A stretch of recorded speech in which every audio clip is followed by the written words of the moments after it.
Hola María, hola Susana, ¿qué tal todos? Bienvenidos. ¡Bienvenidos!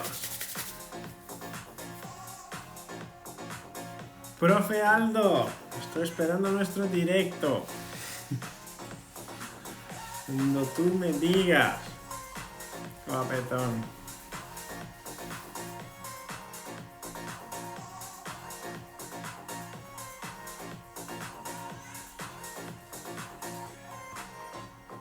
¿Qué tal, guapa?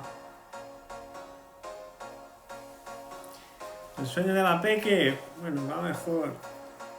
Aunque ayer estuvo un poco raro. Al marido, el sofá, ¿no? El sillón, la sala, y a la peque, la cama. ¿Qué tal, Marc? Fenómeno. Muy bien, Marco, ¿qué tal? Fenómeno. ¿Cuánto tiempo? ¿Cuánto tiempo? No te veo. Muy bien, cazadores, bienvenidos, bienvenidos. Vamos intentando encontrar un horario que cuadre mejor para la peque, para nosotros. No escuchas, nadie me escucha. O solo María.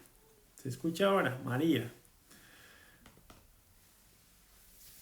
¿Qué tal todos? ¿Qué tal todos?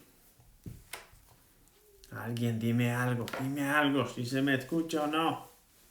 Ahora sí, es muy bien. Bienvenidos todos, entonces, bienvenidos. Hoy vamos a hablar un poco de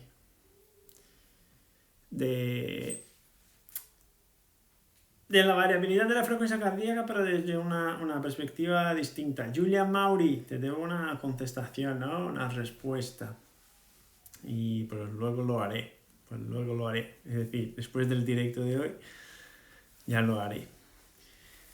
Pues el directo de hoy vamos a hablar del sistema nervioso autónomo, pues, pero desde una perspectiva distinta, ¿no? Desde una perspectiva más amplia, porque en general estamos acostumbrados a hacer una relación directa con el tema de ejes de estrés y todo esto. Y lo que propone la teoría de integración neurovisceral es un poco más allá de esta perspectiva, de esta perspectiva dicotómica, ¿no? De simpático, parasimpático, estrés, relajación, es un poco más allá, es una perspectiva un poco más amplia y es de lo que vamos a hablar un poco hoy, ¿vale? Espero que estéis todos bien. Espero que este horario, bueno, no es el mejor horario para todos, claro, jamás será el mejor horario para todos, pero que cuadre algo. A ver si es esto, que empezamos por ahí. Yo creo que sí. Yo creo que es la primera que quiero enseñar, es esta. Muy bien, sí es esta, ¿verdad? Muy bien. Entonces, el directo de hoy vamos a hablar un poco del tema de llevar el tema del autónomo un poco más allá, ¿no? Muy bien. Antonio, fenómeno, bienvenido. Entonces, ¿qué sabemos, no? ¿Qué sabemos? De que la variabilidad de la frecuencia cardíaca refleja el equilibrio simpatovagal, ¿no? El equilibrio simpatovagal, que es lo que más se conoce, lo que más se habla de la actividad vagal, del tono simpático y de cómo esto se adapta a los distintos estresores, cómo esto se adapta a las distintas demandas que tiene el cuerpo, sean demandas internas o demandas externas, ¿no?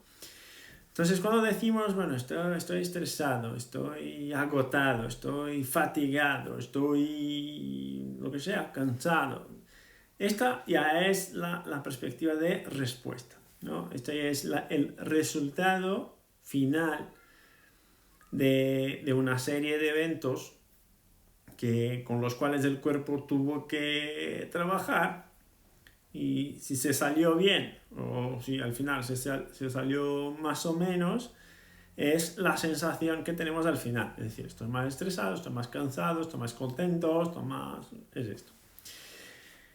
Entonces, fijaros, la idea entonces es que si esto es así, ¿no? Si esto es así, es de esta forma, si lo que sentimos, los síntomas, ya son los resultados de esta respuesta metabólica, orgánica, a los distintos estresores, es una propuesta, por ejemplo, de mirar a la variabilidad de la frecuencia cardíaca, de mirar al equilibrio simpato-vagal, ya como un reflejo del equilibrio funcional de las redes neuronales. Es muy complicado comprender esto. El equilibrio funcional de las redes neuronales. Es complicado comprender esto. Es una frase que no tiene sentido. ¿O no? No tiene algún sentido. Entonces, yo estoy de acuerdo con esta perspectiva. Esta perspectiva más amplia, esta perspectiva más neurovisceral, más integrativa, de que el equilibrio simpato-vagal, la variabilidad, refleja el equilibrio funcional de las redes neuronales. Yo estoy totalmente de acuerdo con esta propuesta. Pero me gustaría saber de vosotros si esto no es explicativo, si esto necesita que se le dé más vueltas para explicar esto. Pues un ejemplo sencillo, ¿no? El equilibrio funcional de las redes neuronales. Entonces, fijaros, si estamos hablando de comportamiento, si estamos hablando de behavior, ¿no? Si estamos hablando de actitudes, cuando alguien es muy exigente, cuando alguien es muy perfeccionista, cuando alguien quiere todo siempre súper organizado, súper correcto, en su sitio, que no es para nada flexible, que no se adapta a distintas demandas, esto implica un patrón de activación de una red neuronal, ¿no? Es decir, siempre tengo la misma actitud, siempre me porto de la misma manera, siempre reacciono de la misma forma, ¿no? Esto tiene un patrón de activación neuronal, ¿sí o no? Entonces, este patrón de activación neuronal, de ser más exigentes, estar siempre a hacer protestas, ser muy crítico con todo, pero crítico en un sentido negativo, no positivo. Este patrón de actividad neuronal cuadra con qué escenario simpato-vagal, con más actividad vagal o con más actividad simpática. ¿Qué os parece? ¿Qué os parece? Este escenario, esta película cuadra mejor con qué tipo de relación simpato-vagal. Más actividad vagal, más actividad simpática. Más actividad simpática, ¿verdad? Entonces, fijaros, si comprendemos esto, el tono simpato-vagal ya empieza a decirte cosas distintas. El tono simpato-vagal ya empieza a decirte que desde ahí tú puedes sacar una conclusión de cómo esta persona lleva las cosas en su vida, de cómo esta persona comprende su ambiente, su entorno, de cómo esta persona interpreta los estresores externos e internos. ¿Vale? Entonces ahí, en esta situación específica, el tono simpato-vagal ya refleja el equilibrio funcional de las redes neuronales. Es decir, hay una red que se activa poco, es la red de relajación, de tranquilidad, la red de mayor flexibilización, que es la red vagal, y hay una hiperactividad de una red de activación, que es la red simpática. Entonces, tú cuando miras a esta película, cuando miras a este escenario, ya sabes que más que una hiperactividad simpática, más que esto, hay una actitud que también está reflejada en este equilibrio simpático-vagal. Ahí puede que haya una cultura que esté reflejada ahí, puede que hayan traumas que estén reflejados ahí. ¿Esto se explica o no? Decidme algo. Cazadores, decidme algo. ¿Se explica sí o no? Entonces, esto ahí ya no es dicotómico. Esto no es dicotómico, ya no puede ser dicotómico. Estoy más simpático o estoy más parasimpático. Ya no puede ser dicotómico. Ya es una red. Ya es un comportamiento de sistema. Y ahí es la comprensión de un sistema. Y ahí es más amplio. A ver ahora la siguiente. Entonces, fijaros. Entonces, esta es una propuesta de mirar al cuerpo como un sistema. Mirar al cuerpo como un sistema.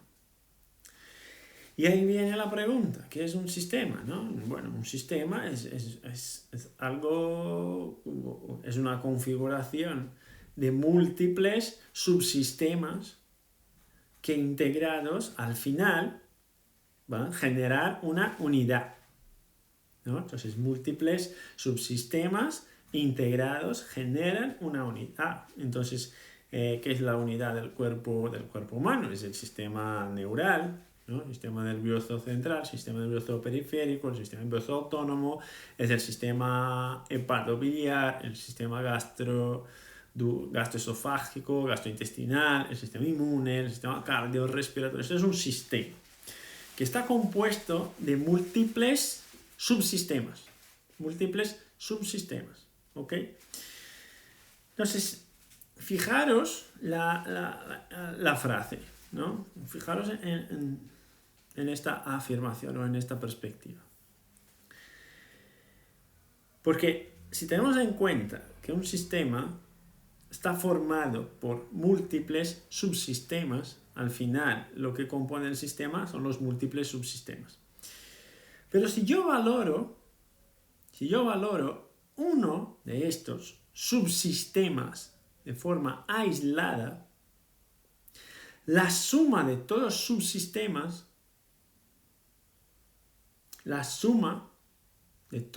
los subsistemas, no te da la unidad al final. El sistema es más que la suma de las partes. El sistema es más que la suma de las partes. ¿Qué quieres decir, Luis? Quiero decir que cuando tú vas a un cardiólogo y haces una investigación porque tienes un dolor torácico, no se encuentra nada en la prueba de esfuerzo, no se encuentra nada en el electrocardiograma, no se encuentra nada en la eco, haces una resonancia de las dorsales, de las cervicales, de lo que sea, no te sale nada.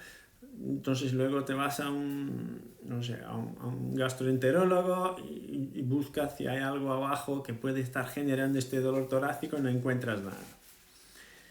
Es decir, yo estoy valorando el sistema cardíaco, el sistema pulmonar, el sistema mioarticular en la columna, el sistema gastrointestinal, el sistema respiratorio si quieres, con una radiografía o algo así. Pero lo que quiero decir es que valorar los sistemas de forma aislada no te da la unidad. ¿Por qué no te da la unidad? Porque no hay pruebas funcionales. No hay pruebas funcionales. ¿Qué son las pruebas funcionales? ¿A qué me refiero? No hay pruebas de integración de sistemas. ¿Alguien conoce alguna prueba de integración de sistemas? Yo no conozco ninguna. Yo conozco pruebas diagnósticas para el sistema cardiovascular, para el sistema gastrointestinal. Yo conozco pruebas diagnósticas para el colon, conozco pruebas diagnósticas para la columna vertebral. Pero pruebas diagnósticas de integración de sistemas no hay. ¿O hay? ¿Alguien me puede ayudar con esto? ¿O hay? ¿Alguien conoce alguna prueba diagnóstica de integración de sistemas? No, ¿verdad? ¿Por qué? Porque lo que tenemos es la valoración de la parte aislada del todo. Y esto, cuando estamos hablando del sistema nervioso autónomo, es un error tremendo. Es un error tremendo. ¿Por qué es un error tremendo? Porque el sistema nervioso autónomo, el equilibrio simpato-vagal, refleja la integración entre sistemas. No refleja un sistema, un subsistema que esté dañado, que esté disfuncional. No refleja esto. El equilibrio simpato-vagal, el sistema nervioso autónomo, te señala si hay alteración, si hay problemas en la integración de los subsistemas. ¿Me vais siguiendo? Entonces, si tenemos esto en cuenta, chatos, si tenemos esto en cuenta, que esto me señala que hay alteración en subsistemas, cuando yo mido la actividad simpática, cuando miro la actividad parasimpática, esto yo lo hago para comprender que lo que está reflejado ahí es una desadaptación. Algo no está bien. Esto es lo que está reflejado ahí. Algo no está bien. Entonces viene la pregunta, es que quiero subir el simpático, quiero bajar el simpático, quiero subir el parasimpático, quiero bajar el parasimpático. No, tú no quieres ni subir ni bajarlo. Lo que tenemos que hacer es identificar por qué está alto o por qué está bajo. Y dónde hay un fallo integrativo y qué subsistema puede estar en compromiso que esté generando esta situación clínica. Esto es lo que tú quieres saber. Que veo aquí que hay una hiperactividad simpática, hay que bajar el simpático. Mira, tú no tienes que bajar el simpático, tú no bajas el simpático y tampoco lo subes. Tú ofreces estímulo al cuerpo y el cuerpo reacciona a lo suyo. Este es el tema. Entonces, fijaros, si yo tengo una situación, como os comenté en el directo de la semana pasada, te llega una persona en consulta. El clúster, ¿no? el relato clínico, las quejas, son quejas que cuadran con un clúster de estrés. Clúster de estrés, duermo mal, sistema gastrointestinal no funciona bien, no tengo una actividad frecuente deportiva, esto, ¿ok? Lo primero que tú piensas es un clúster de estrés, es probable, ¿no?, que haya una hiperactividad simpática, ¿ok? Y luego tú le tratas al paciente como si fuera una hiperactividad simpática y le estimulas el vago para que se relaje, para que va mejor al baño, para que duerma mejor y todo esto, ¿y bien? ¿Y luego qué pasa en la semana siguiente? No, todo igual. Todo igual. Ok. Entonces tú le tratas otra vez. Bueno, es que puede que no sea entonces la vejiga, ¿no? Puede que sea el hígado. O no, puede que no sea el hígado. Puede que sea el sistema renal. El sistema renal. Voy al riñón. Ahora voy al riñón. Es que no es esto. Cuando pensamos de esta forma, estamos otra vez valorando la parte. Si voy al riñón, si voy a la vejiga, estoy valorando la parte. Otra vez estoy valorando la parte. Otra vez me equivoco porque estoy valorando la parte. Entonces, fijaros que he tenido, ¿no?, dos situaciones distintas. Una chica de 20 años, alumna de medicina, ¿no? Está estudiando medicina en la universidad y todo esto, encarcelada en casa, todo esto por el tema del COVID en Brasil y todo esto. Y llega con múltiples dolores, duerme mal, no tiene la cara no refleja un estrés físico, pero el clúster sí. Y luego una madre súper protectora y todo esto, y vienen las dos a la consulta. La peque entre comillas, 20 años, y viene con la madre. Muy bien. Desde ahí tú ya sabes más o menos que la cosa no está tan bien así. ¿Qué es lo que concluyes? Bueno, el clúster de estrés no duerme, está preocupada por el tema, quiere ir a la universidad a estudiar y todo esto, entonces le voy a tratar para subir el para. Y lo que pasa es que justo al revés, la variabilidad de la frecuencia salió un vago súper alto y un simpático bajo.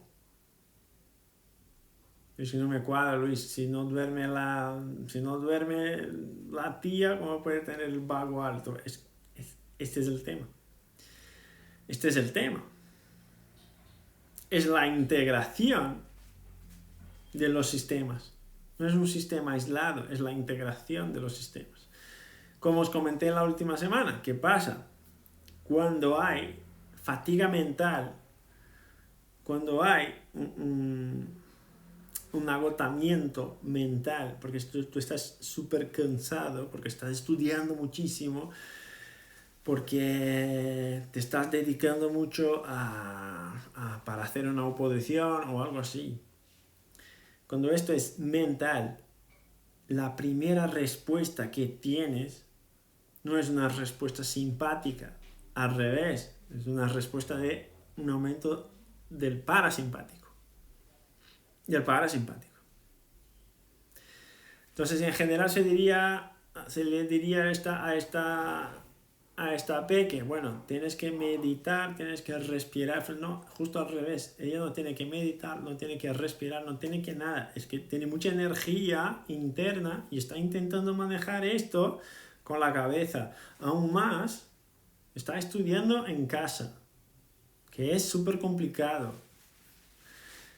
Es decir, es agotamiento mental. ¿Qué me sale en la variabilidad? Me sale justo la desequilibración del sistema. Y en la desequilibración del sistema en esta situación le está poniendo el vago súper alto y le impide la activación del locus ceruleus, le impide la activación noradrenérgica, le impide la liberación noradrenérgica. ¿Qué tiene que hacer esta chica? Bueno, tenéis que salir a la calle, tenéis que correr, tenéis que hacer algo que te active. Este es el tema. Luego hoy he tenido una paciente de una amiga que me ha derivado y bueno, y es procuradora y bueno, que sea procuradora, que tenga 60 años, que no haya tenido hijos y que esté divorciada, ya te da algunas pistas de cómo va el tema, ¿no? Y esta señora, a la cual atendí hoy, vino sola a la consulta, obviamente, con la postura de procuradora, pero todavía no es procuradora cuando está en consulta. Entonces, esto ya refleja la actitud. Muy bien. ¿Qué espero cuando le pongo el polar?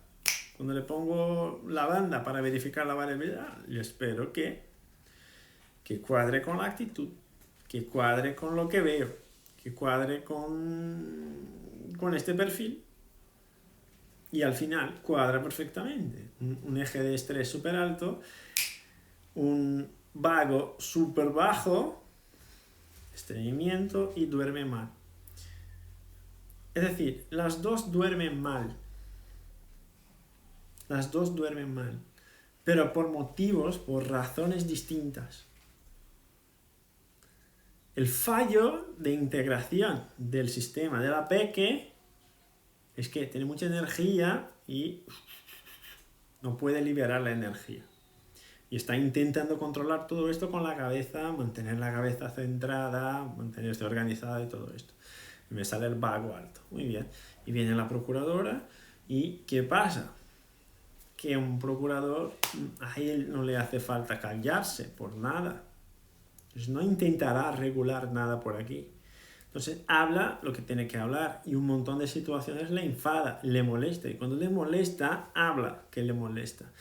Pero, ¿qué es el tema? Que habla y se queda con la queja. Y cuando se queda con la queja, ¿qué pasa? El sistema reacciona. Entonces son dos situaciones muy semejantes, muy similares, pero con comportamientos totalmente distintos del sistema nervioso autónomo. Uno refleja un mayor equilibrio simpato-vagal en dirección al vago y otro refleja una equilibración simpato-vagal más dirigida al simpático. ¿Vale? Entonces, esto es importante. Es un sistema y puede portarse de formas distintas dependiendo de la situación clínica que se presenta para ti. A ver, María, tomas acostado y sentado y se mantiene alto y bajo el simpático. Sí, María, para esta paciente de Brasil, sí. Para esta paciente de hoy ni siquiera hacía falta, porque tumbado el parasimpático ya no venía. ¿Vale? Sin pola, solo con clusters. Es totalmente posible, Susana, es totalmente posible. Solo que ahí tú tienes que probar un par de cosas más para llegar a la conclusión. Entonces, no es la estructura que está dañada, no es el sistema cardiovascular, no es el sistema gastrointestinal, no es nada de esto. Es la integración entre las partes. Esto es lo que tiene que estar claro. Y esta es la propuesta, al final, nuestra propuesta y la propuesta del paper también. Muy bien. Y el sistema es muy interesante, chatos, porque fijaros, no se porta de una forma lineal. ¿No? El comportamiento es caótico, el comportamiento es caótico. ¿Qué quiero decir con es un comportamiento caótico? Fijaros, situación a diario, ¿no? Un accidente de tráfico, un accidente de coche, bueno, todo lo que está envolvido en un accidente de coche, ¿no? El estrés, la sorpresa de que alguien te haya golpeado y tú no estabas esperando, el susto, el miedo de que haya pasado algo, todo esto. Y luego tú sales bien de esta situación, no pasa nada, tu cuerpo perfectamente adaptado, reacciona súper pronto y bien, mañana ya, estamos listos. Es decir, un estresor importante, ¿no? Un cambio importante. Luego hay otras personas, como Johanna, que os enseñé el vídeo, que al comer un sándwich de pollo, le toca una infección gastrointestinal y desde este momento, de esta infección gastrointestinal, empieza a desarrollar a lo largo de 5, 6, 7, 8, 10 años una patología gastrointestinal funcional, una enfermedad, una disfunción gastrointestinal que nadie es capaz de diagnosticar y que tiene que esperar algo como 5, 6, 7 años para tener un diagnóstico de colon irritable. Es decir, en una situación A, un accidente de tráfico, ¿no? Un accidente de coche, que es un problema muchísimo más gordo, no generó nada. Pero un sándwich de pollo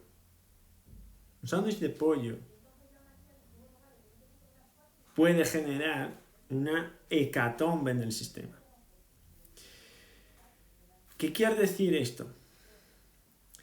Que no hace falta que sea una fractura para generar cambios importantes en el sistema. Una cicatriz puede hacerlo.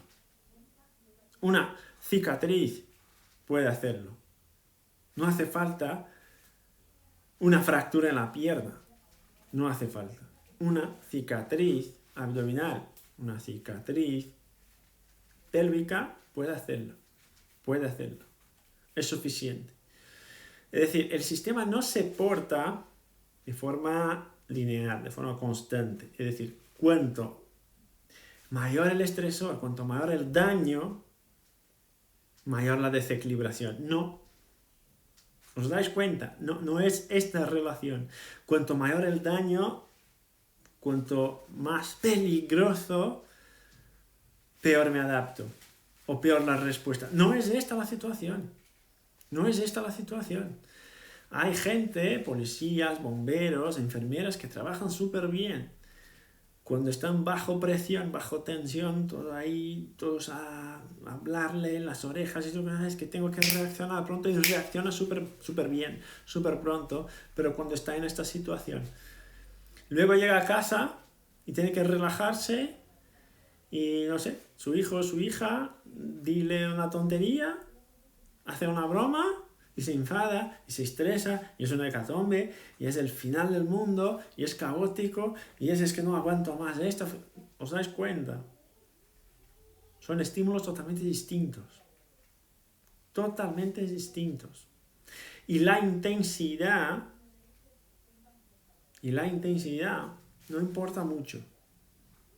Porque al final depende de la capacidad del receptor. No es tanto el estímulo que importa, sino que la capacidad de adaptarse del receptor. ¿Sí o no? Esto es más importante, la capacidad del receptor, que el estímulo de verdad. Perfecto, Vero. El estímulo va a interpretarse de una forma distinta para cada individuo, para cada sistema. Y esto también tiene que ver con el estado de humor, con en el momento, en el mes en que pasa esto, si llevas una alimentación más sana o no, si practicas deporte o no. Porque esto tiene que ver con la flexibilidad del sistema. ¿Vale? Esto tiene que ver con la flexibilidad del sistema. Entonces, cuando hay una hiperactividad vagal, lo primero que tenemos que mirar es si esta hiperactividad vagal puede venir a la raíz de una medicación. Por ejemplo, hay pacientes crónicos que tienen todo el clúster de estrés, pero que llevan mucha medicación, ¿no? Beta bloqueantes y, antidepresivos y todo esto. Y esto ya puede generar cambios en la actividad vagal. Esto es uno. Otro tema, si practica deporte, si el paciente practica deporte, si el paciente sale a la calle para correr, va en bici o algo así, porque ya se sabe que para quien practica deporte, cuando es demasiado el ejercicio, la reacción que se encuentra es una hiperactivación vagal al día siguiente. Eso es otra situación. Que está bien, es fisiológico, en esta situación es fisiológico, está bien. Pero si es por la medicación, ahí está hiperactividad vagal, ya no es algo fisiológico, ahí ya es una adaptación a la química interna que le están poniendo. Entonces no significa que sea mal, no significa que esté mal, puede que esté bien, pero que este sea artificial, ¿no? Que sea superficial, que al final no es el tono verdadero. Hay estudios de patologías autoinmunes, por ejemplo, que dicen que en determinadas situaciones sube el tono vagal. Sube el tono vagal y te genera una hiperactividad vagal cuando tú esperarías una hiperactividad simpática. ¿Vale? En teoría, en patologías mentales, el vago no estaría en hiperactividad. La evidencia te indica al revés. Pero ahí hay que llevar en consideración las medicaciones que lleva el paciente. ¿Vale? Otro tema de la hiperactividad vagal que estábamos hablando es el tema del cansancio mental, de la fatiga mental. Puede generar hiperactividad vagal. ¿Y cómo se puede revertir esto de la actividad vagal? Bueno, en consulta, demandando los músculos, ¿no? Pidiendo ejercicios al paciente. Esto 1. 2. Con cambios en el patrón respiratorio, también se puede hacerlo Recordaros que hemos comentado, yo creo que no sé si fue en un directo o fue en el curso, que las respiraciones, bueno, la respiración de Wim Hof es una de ellas para mejorar la actividad simpática, y otro son respiraciones con el tiempo expiratorio forzado, es decir, la expiración forzada, como con contracción del abdomen en el momento expiratorio. Esto también mejora el tono simpático y deriva la sangre que está en el centro a la periferia. ¿Vale? Entonces, como os dijo Julian también, ejercicios, respiración, brazos por encima de la cabeza, también puede ayudar. ¿Vale? Entonces, estos son estímulos que van a demandar más del simpático. ¿Vale? Pero lo principal para quien quiere aumentar la actividad simpática es el ejercicio. Es brutal. La mejoría que te da el ejercicio es algo brutal. Y la fatiga, como ya hemos comentado, por esto estamos hablando de redes neuronales, la fatiga es un síntoma común, pero puedes tener fatiga con hiperactividad vagal y puedes tener fatiga con hiperactividad simpática. Pero no es todo fatiga, Luis, es todo fatiga. Y si hay hiperactividad vagal y si hay hiperactividad simpática es distinto. Claro que es distinto, porque esto te está informando que la red neuronal, el sistema no está armónico, el sistema no está equilibrado. Esto es lo que te está diciendo. Pero es que veo la metámera sensibilizada.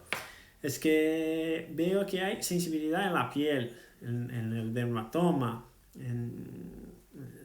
al palpar el abdomen. Pues claro, esto ya es un reflejo. Esto no es la causa. Este es el reflejo ya de una desadaptación.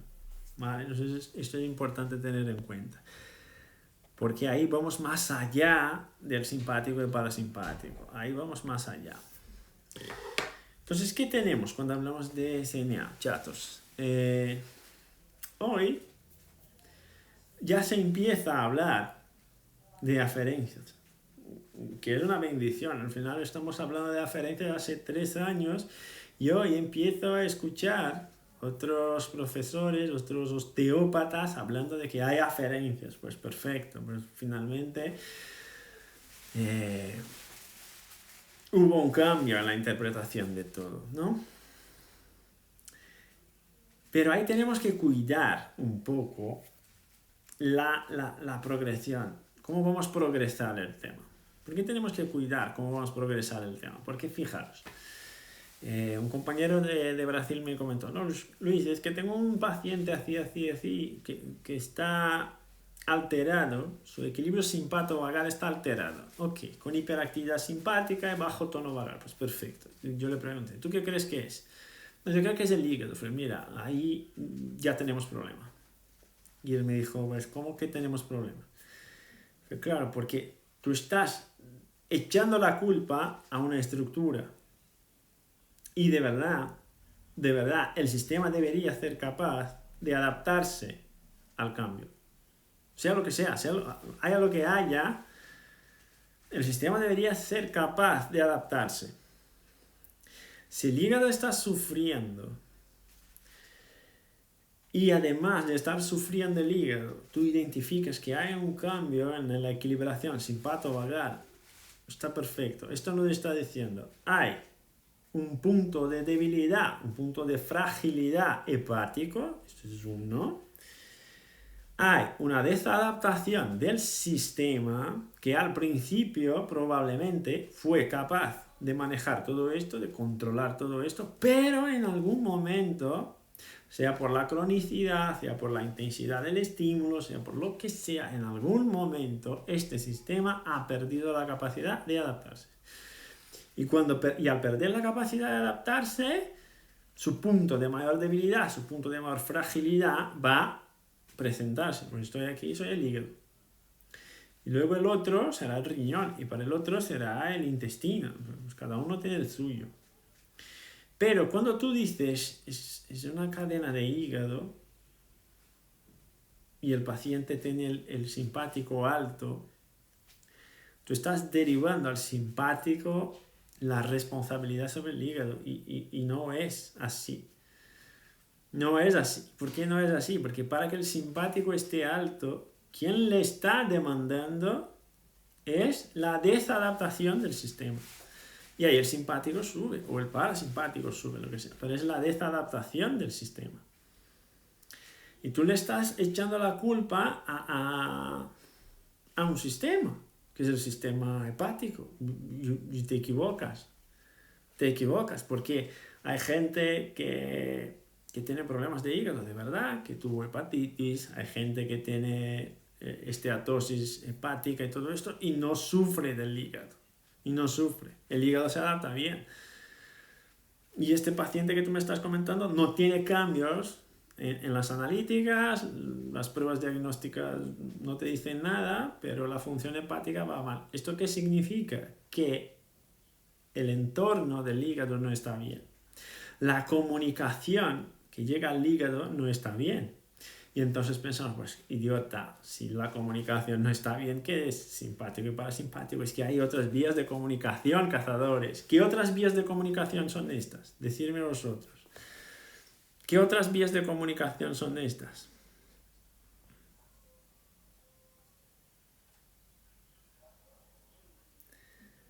A ver, fisio mayor, que hipocondríaco con tono vagal muy bajo, no duerme nada. Tras tratamiento duerme 10 horas y se siente desequilibrado, bloqueado, dolor de espalda. Es normal, porque tú le quitaste el equilibrio que se estaba poniendo ahí, que es malo, y tú le has quitado el apoyo, entonces es normal, hasta que se adapte a esta nueva configuración les suenará súper raro, ¿vale?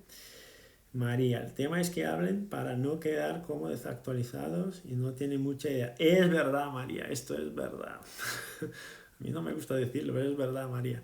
Entonces, perfecto. El tema humoral, chato, es perfecto. ¿Por qué estamos comentando esto? Porque fijaros que una de las principales fuentes de información de las aferencias vagal está en la vena porta. Está en la vena porta.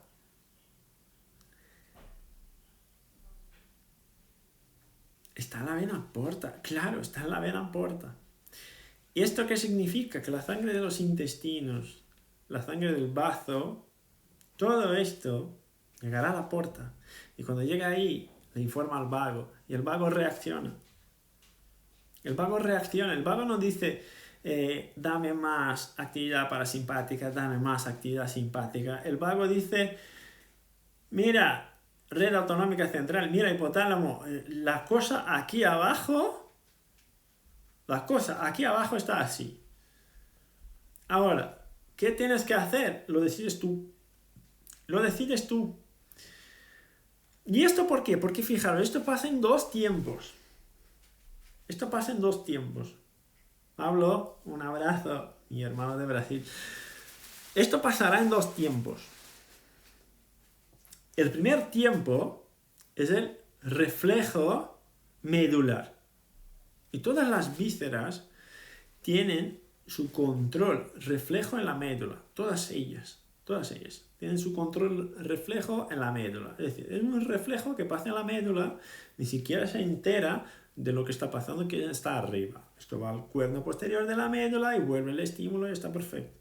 Del hígado será el esplácnico mayor, del estómago el esplácnico mayor, de los riñones el aórtico renal, bueno, y ahí por ahí, como ya conocéis el tema de la anatomía, está perfecto y hay que conocerlo, ¿vale? Entonces, esta es la información que sube, y si el sistema está sano, este reflejo medular resuelve todo.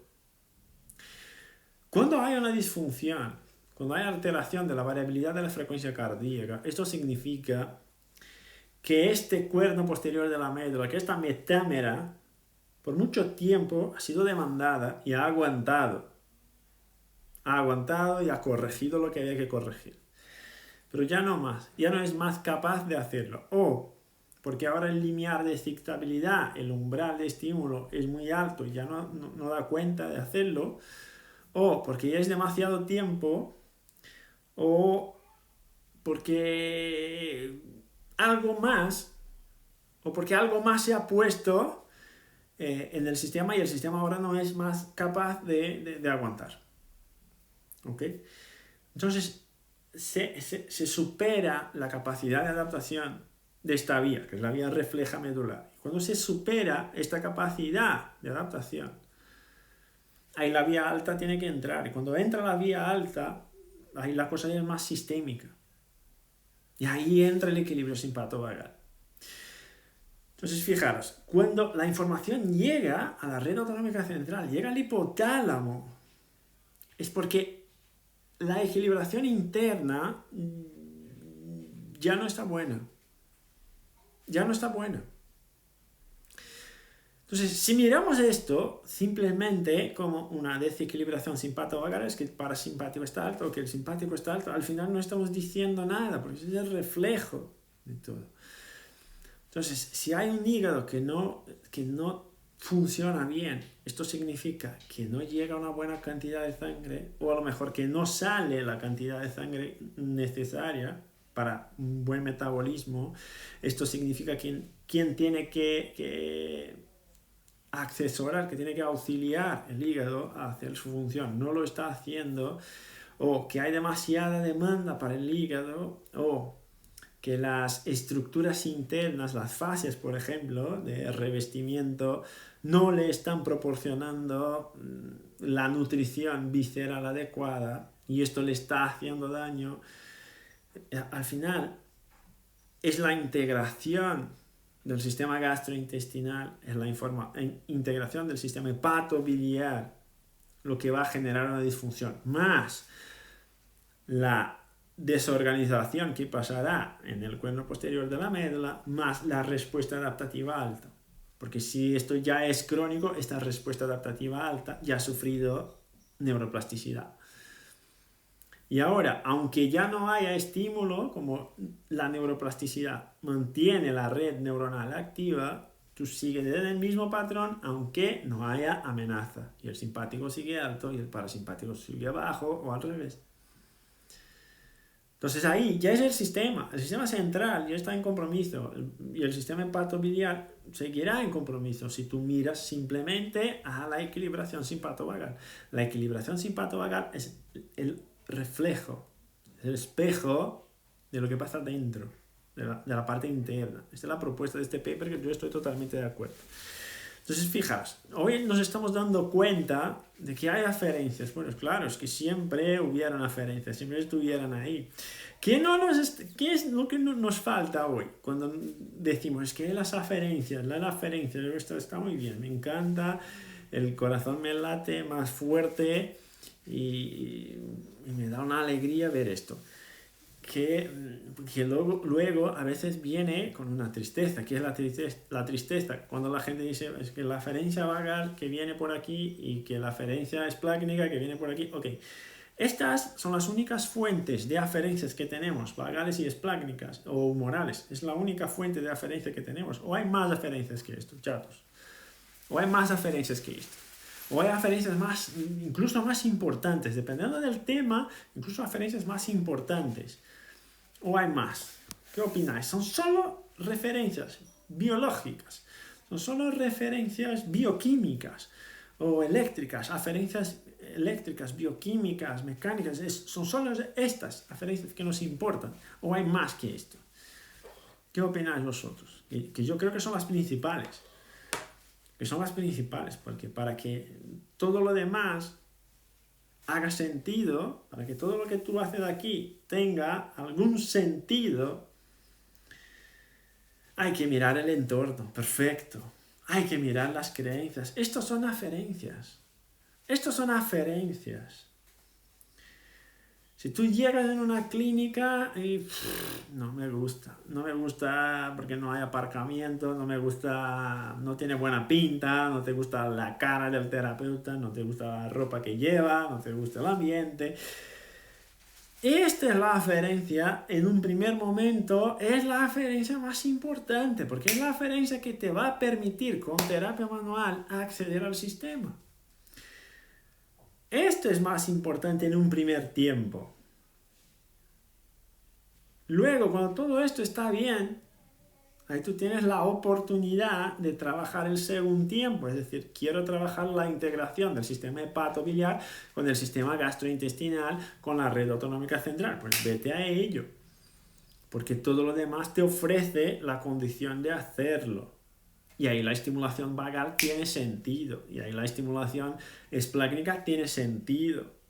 Y ahí la suprarrenal puede reaccionar.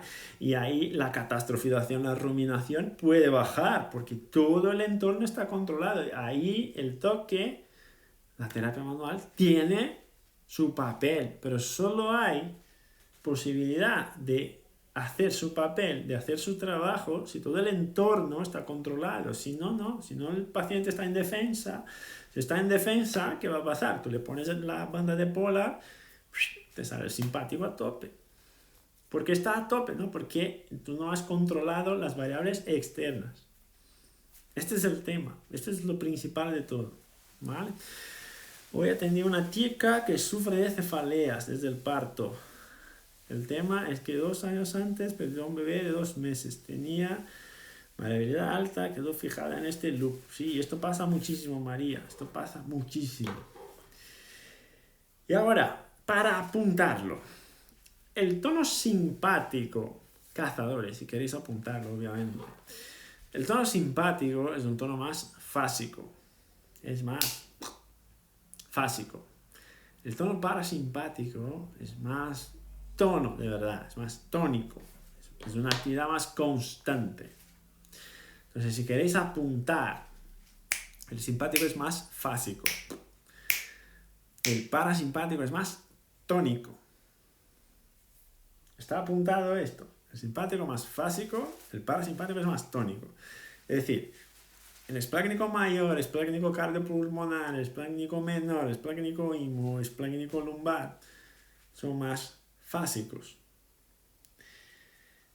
El plexo sacral o el nervio esplécnico pélvico, que es parasimpático sacro.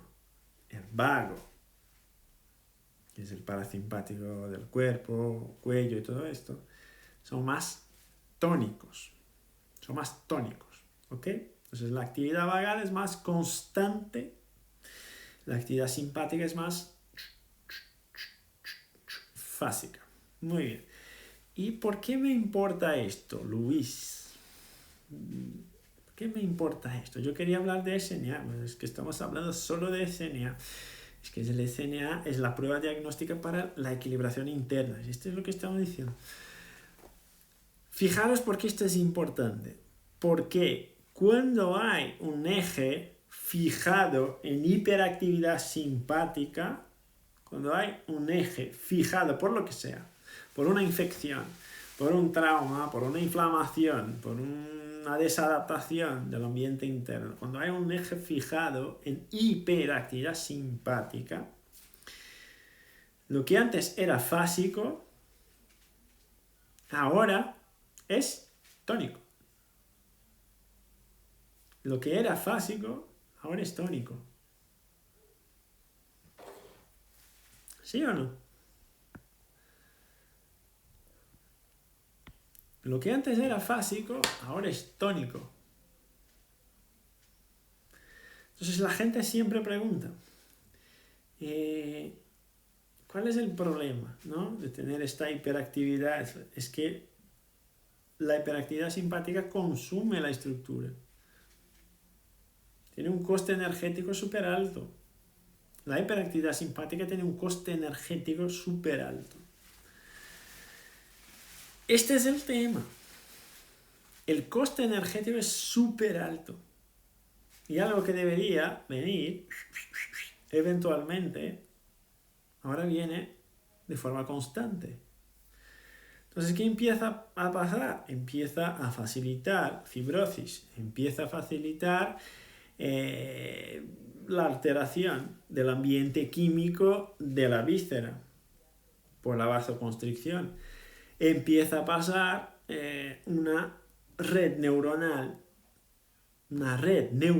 fijada en un eje simpático, una red neuronal fijada en un eje simpático, ¿no? Potenciación de larga duración, que ya hablamos otras veces, potenciación de larga duración de una red de sinapsis, de activación, no te deja dormir, te dará osteopenia, te facilita el desarrollo de la endometriosis, facilita el desarrollo del diabetes, facilita el desarrollo de la artritis reumatoides, del Parkinson, cambia la actitud, cambia los pensamientos, cambia la ruminación y la catastrofización, cambia la concentración, cambia la capacidad de enfocarse, cambia la paciencia, cambia el humor, cambia. Me va siguiendo. Lo que era fásico, ahora es tónico. Este es el problema. Este es el problema. ¿Es problema comer un chocolate? No. Si comer un chocolate es fásico, no es un problema. El problema del chocolate es cuando es tónico. Es todo el tiempo tú estás comiendo chocolates. Este es el problema. Porque lo que debería ser un sistema de respuesta empieza a ser un sistema de control. Lo que debería ser un sistema de respuesta empieza a ser un sistema de control. El mando ahora está en las manos de quien debería venir eventualmente. Y ahora no viene eventualmente, ahora está siempre ahí. ¿Os dais cuenta? ¿Os dais cuenta? Ese es el tema. Pues esto es un reflejo de la integración de los sistemas internos. Porque uno es fásico y otro es tónico. Porque la actividad vagal en el sistema cardíaco, por ejemplo, es mucho más rápida que la actividad simpática. ¿Por qué? Porque el vago tiene que controlar el latido cardíaco, el trabajo cardíaco. El vago modula el trabajo cardíaco. El simpático tiene que entrar cuando tú necesitas eventualmente activar el corazón. Pero si el simpático viene todo el tiempo, como está en el corazón, a tope todo el tiempo. A tope todo el tiempo. Y esto empieza a consumir la estructura y a generar cambios neuroplásticos centrales. Disminuye la actividad varorrefleja y bueno, ya hay un montón de eventos se va sumando. Entonces, ¿qué es lo que estás hablando? Que el tono simpato-vagal también tiene que ver con la actividad varorrefleja. Si el tono vagal está muy alto, es porque la actividad varorrefleja está muy sensible. Muy sensible. Entonces, ¿dónde es una zona que tengo que trabajar menos con estímulos suaves que relajen? Justo ahí. Justo ahí. Justo ahí. Tienes que trabajar menos ahí porque esta actividad ahí es súper sensible. Es decir, cuando tú generas estímulo ahí, que aumenta un poco la presión ahí, viene más actividad vagal, bajo más la tensión. Ya baja más en otros sitios, que generan más actividad simpática. ¿Vale? María, por esto podemos encontrar sistema nervioso simpático bajo, después de haber sufrido estrés o trauma sin hacerlo consciente. Pues sí, María, pues sí. Pues sí. El chocolate negro, vale. Sí, el chocolate negro, sí. ¿Vale? Entonces, bueno, sos unos fenómenos. Dime, Gui, ¿qué quieres que repita? Sos unos fenómenos. Entonces, mira. Entonces, del externo. Entonces, como aquí en el externo, del esternón, estarán, bueno, pues debajo del esternón, ¿no? Estará el callado de la aorta y aquí en el cuello estará el seno y el cuerpo carotidio, que son muy sensibles, son baroreceptores. Cuando tú trabajas esta zona y ya hay una hiperactividad vagal, lo normal es que al trabajar esto se suba aún más la actividad vagal. Ahí tú evitas trabajar esta zona porque es una zona de captación de estímulo vagal. Y si tú estimulas ahí, lo normal es que disminuye aún más la fuerza de contracción y la frecuencia cardíaca y disminuye aún más la actividad simpática. ¿Vale? Marco, enviaré un mensaje mañana para saber cómo estás. Fenómeno. ¿Vale? Entonces ese es el tema. Entonces fijaros. la variabilidad de la frecuencia cardíaca, el equilibrio simpato-vagal, puede reflejar una situación del sistema respiratorio. Una persona que está siempre hiperventilando, está en hiperventilación, va a tener un tono simpato-vagal más alto. Más alto. Puede reflejar un cambio endocrino.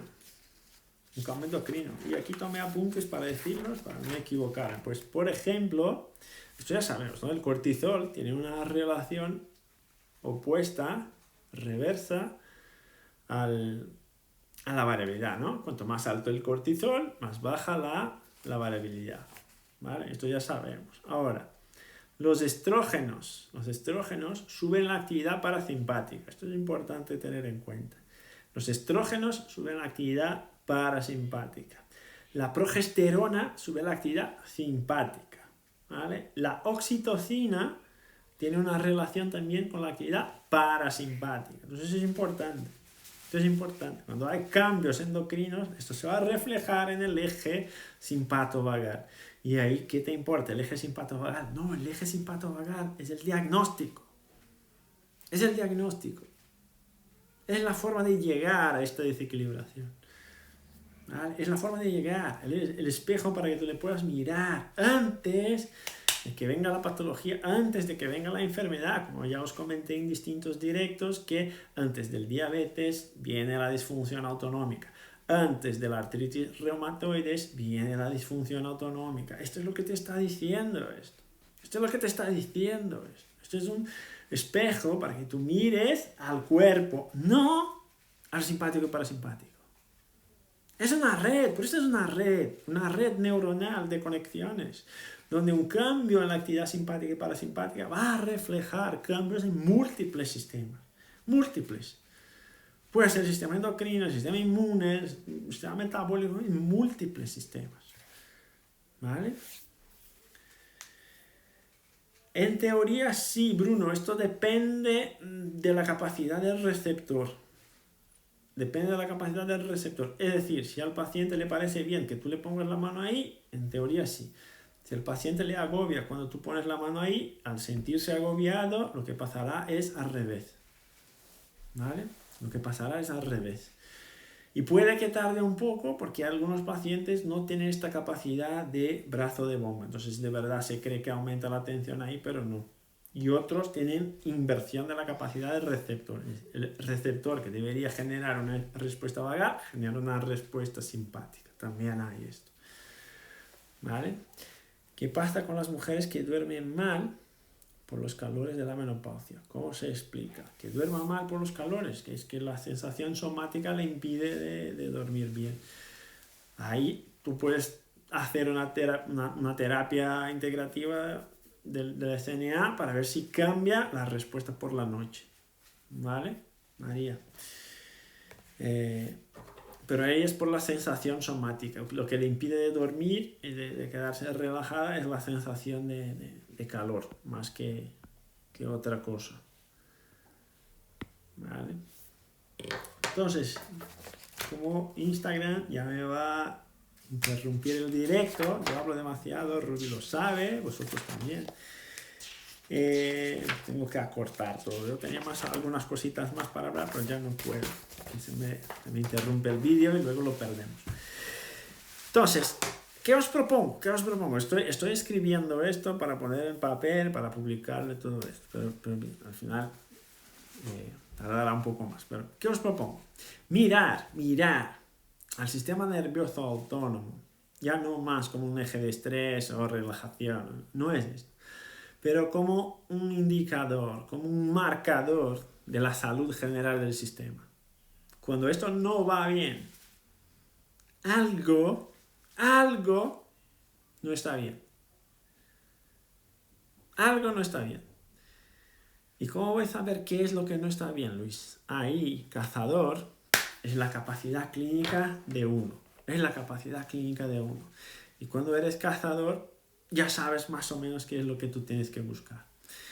¿Vale? Y sabes también que tienes que estar siempre pendiente de las cebritas, que las cebritas son estupendas, son fenómenos. ¿vale?